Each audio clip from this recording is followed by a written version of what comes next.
Ansiedade. Será que você se considera uma pessoa ansiosa? Bom, esse termo, né, ansiedade, ele ficou muito genérico ultimamente, né, porque as pessoas tratam a ansiedade como uma coisa ruim, né, uma coisa que precisa ser tratada. É muito comum no consultório as pessoas chegarem e falar assim: eu vim procurar ajuda porque eu sou uma pessoa ansiosa. Mas o que é ser uma pessoa ansiosa? Vamos primeiro lembrar que a ansiedade, ela é um mecanismo importante para nós seres humanos, né? A ansiedade em si, ela não é ruim. O que as pessoas vêm procurar ajuda é porque provavelmente elas estão com algum tipo de transtorno de ansiedade ou algum tipo de crise de ansiedade. Mas a ansiedade em si, ela não é uma coisa que precisa ser demonizada, porque a ansiedade, inclusive, nos ajuda em muitas áreas, ajuda a gente a vencer alguns medos. A ansiedade ajuda, é muito importante quando a gente vai enfrentar algum tipo de perigo. Então, ela é um mecanismo natural de defesa do organismo. Para você entender aqui, por exemplo, se você estiver de frente, se você estiver lá na praia e você estiver nadando e você topar aí de frente com um tubarão, né? Vamos colocar aqui bem exagerado. O seu organismo, ele vai reagir naturalmente àquilo, ou seja, você vai ter palpitações, o seu organismo ele vai jogar através das glândulas suprarrenais, vai jogar adrenalina no seu sangue, por isso que o seu coração fica, né, batendo mais forte, você começa a suar as mãos. O seu corpo, então, ele reage para que todo o seu organismo, seu músculo, ele fuja, né? É o que a gente chama de mecanismo de luta ou fuga. Se você estiver diante de um perigo, ou você luta ou você foge, né?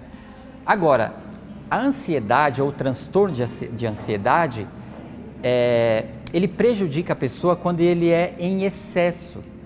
Quando em situações aparentemente normais do nosso dia a dia, essa crise de ansiedade, essa ansiedade, ela aparece mostrando para a pessoa que ela está em perigo.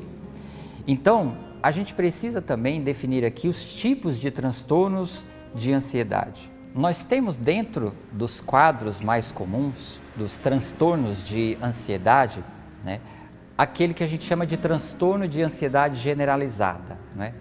As situações normais do dia a dia, aquela pessoa excessivamente preocupada com as coisas. Então, qualquer coisa, um cuidado que ela precisa ter, ela fica excessivamente preocupada com o futuro, com as coisas que vão acontecer com ela. São tipo de pensamentos invasivos que aparecem, né, na mente da pessoa e que faz com que ela tenha todas aquelas reações próprias que eu listei aqui agora. Sudorese, né? Taquicardia, ela começa a ter falta de ar, aquela sensação de aperto no peito, né? Uma sensação de muitas vezes de fraqueza nas pernas. A pessoa pode ter, ela pode ficar tremendo, né? Porque os seus músculos eles estão naquele momento sendo, né, invadidos por uma série de hormônios, né? Como adrenalina, noradrenalina. Enfim, são uma série de sintomas e algumas pessoas até confundem isso, que elas pensam que estão tendo algum tipo de ataque do coração, né? Porque o coração começa a acelerar e aquela preocupação excessiva. E muitas vezes no transtorno de ansiedade generalizada, a pessoa ela nem tem uma preocupação assim de base, a coisa simplesmente acontece, não é? Então, no transtorno de ansiedade generalizada, a pessoa ela tem uma preocupação excessiva com tudo. É uma preocupação que a gente fala de exagerada com todas as coisas. E isso vai cansando essa pessoa, né? Porque ela tem esses pensamentos exagerados, ela queria ter uma vida mais calma, mas ela não consegue. Ela se preocupa muito de forma exagerada com todas as coisas. Por outro lado, nós temos, por exemplo, as fobias sociais, que também estão dentro dos quadros de ansiedade. Como diz o nome, são ataques de ansiedade que estão relacionadas com alguma coisa social. Por exemplo, pessoas que elas têm claustrofobia, ou seja, elas têm medo de lugares fechados, então elas têm ataques de ansiedade, ataques de pânico quando elas ficam em lugares fechados. Ou então ela tem um medo excessivo de falar em público, ela começa a suar as mãos, ela começa a ter o coração acelerado, ela começa a ficar com falta de ar quando ela vai falar em público, né? Então existem várias fobias sociais. E tem também o que a gente vê muito hoje em dia, que são as crises de ansiedade e de pânico, né? São ataques de pânico repentinos que aparecem e que duram alguns minutos. É importante falar isso aqui. O pânico, ele não é aquela coisa que dura horas e horas, não é?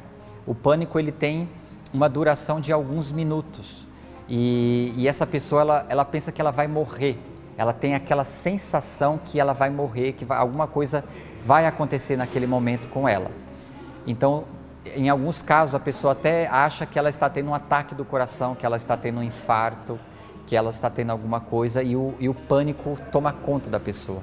E conforme ela vai querendo controlar aquilo, mais o pânico ele vai tomando conta da pessoa, não é? Então, é caracterizado por isso, como uma coisa que vem repetidamente, como um vulcão em erupção, né? O pânico. E depois nós temos também o transtorno obsessivo compulsivo, que a gente chama do TOC, que é caracterizado por pensamentos invasivos, pensamentos obsessivos, não é? Associados também com comportamentos, né? Com a compulsão. Então, primeiro vem o pensamento, por exemplo, né? Eu estou sujo, eu estou impuro. E aí depois vem a compulsão, eu preciso lavar, eu preciso tomar banho, né? Então, a pessoa não tem controle sobre o pensamento, a pessoa não tem controle sobre o comportamento. E isso prejudica bastante a vida da pessoa, porque geralmente a pessoa, ela entra num quadro repetitivo, ela entra num quadro de repetição de comportamento que causa grande sofrimento e grande culpa para essa pessoa. Então, essa pessoa, principalmente do TOC, ela precisa procurar uma ajuda psiquiátrica. Ela precisa, por exemplo, entrar com a questão medicamentosa, porque os sintomas eles precisam cessar para que a pessoa tenha uma vida mais comum, uma qualidade de vida, né? Que ela tenha uma vida normal. Nem todos os quadros de ansiedade precisam de tratamento psiquiátrico, né? Você pode ser uma pessoa ansiosa, por exemplo, você pode ser uma pessoa que você se despreocupada com muitas coisas, você tem uma preocupação excessiva, ou você está vivendo uma vida muito estressante, uma vida muito agitada. É importante também você procurar, por exemplo, a psicoterapia, porque na psicoterapia, o terapeuta, o psicólogo, ele pode ir ali junto com você, entendendo quais são as causas dessa ansiedade, quais são as causas dessa preocupação excessiva que está fazendo com que o seu organismo reaja dessa forma. Pode ser que você esteja vivendo uma vida de estresse, uma preocupação financeira, uma crise conjugal, e por causa dessas questões você esteja entrando num quadro de ansiedade. Mas não necessariamente porque você tem aí uma questão de um transtorno de ansiedade. Assim como na depressão, o transtorno de ansiedade, ele precisa de uma atenção muito importante quando ele começa a prejudicar a sua vida. Quando a ansiedade, ela começa a prejudicar a sua vida produtiva, você não consegue realizar suas atividades diárias, você não consegue ter uma vida normal, você fica muito estressada, você está prejudicando também a sua família, a sua conjugalidade. Então, nessas horas, você precisa procurar uma ajuda profissional. E assim como na depressão, a ansiedade também existe os mesmos mecanismos de tratamento e de prevenção. Atividade física, boa alimentação e a regulação do sono. Para a ansiedade é muito importante a questão da higiene do sono.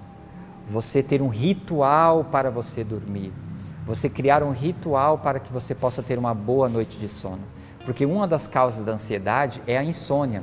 E quando você não consegue dormir, você precisa buscar a medicação, um médico, psiquiatra, para que você possa ser medicado e você consiga dormir, porque a falta de sono também é uma das causas da ansiedade. Então, muita atenção, eu quero frisar bem isso aqui, em como você está dormindo, se você consegue dormir ou se você não consegue dormir. Se você não consegue dormir, você precisa procurar uma ajuda. E a atividade física, uma atividade que possa trazer oxigenação para o seu corpo, uma caminhada, não é? Aeróbica e tantas outras atividades físicas que pode ajudar nesse mecanismo de oxigenação do seu cérebro e a produção de hormônios que vão combater, vamos dizer assim, esses hormônios que é a adrenalina e a noradrenalina, que são os causadores também da ansiedade. Então, espero que eu tenha ajudado você também aqui falando sobre a ansiedade, tá? E busque ajuda se você não estiver conseguindo aí lidar com as suas preocupações.